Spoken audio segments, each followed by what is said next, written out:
सावरकर जी को तो जो रास्ता लेना पड़ा, देश पराधीन था, उस समय शस्त्राचार करना पड़ा, उसके लिए सारे खतरे उठाने पड़े,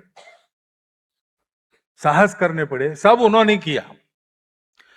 आज तो वैसा कुछ करना पड़ने वाला नहीं, हमको कहीं जहाज से कूदना नहीं पड़ेगा सागर में, हमको कहीं काले पानी की सजा पर खपना नहीं पड़ेगा।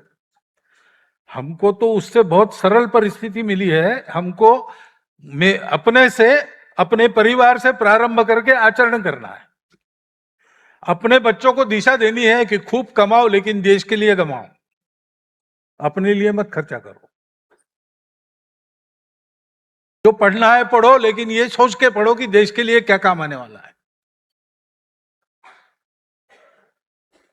जो सारी बातें लेकर सावरकर जी ने काम किया, उन बातों का आचरण अपने जीवन में करने का अपना प्रयास, ये होता है कि नहीं होता है? वो करना पड़ेगा। वो करने का स्मरण रहे, इसलिए हम सावरकर जी की मूर्ति बनाते हैं। हम उनके रचे हुए गीतों को अच्छा स्वर देकर प्रकाशित करते हैं, प्रसारित करते हैं। हम स्वयं गाते हैं कभी कभी। इसका भान अपने को रखना पड़ेगा।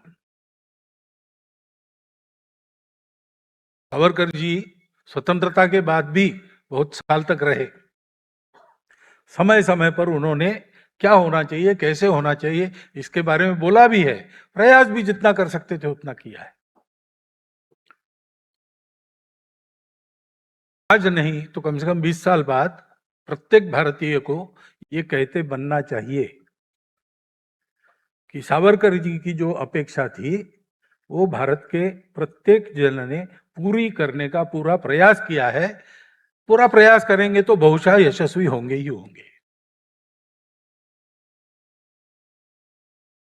ये हमको करना पड़ेगा और इसलिए इन सब बातों का अध्ययन करना, और वो बिना समर्पण के संभव नहीं है।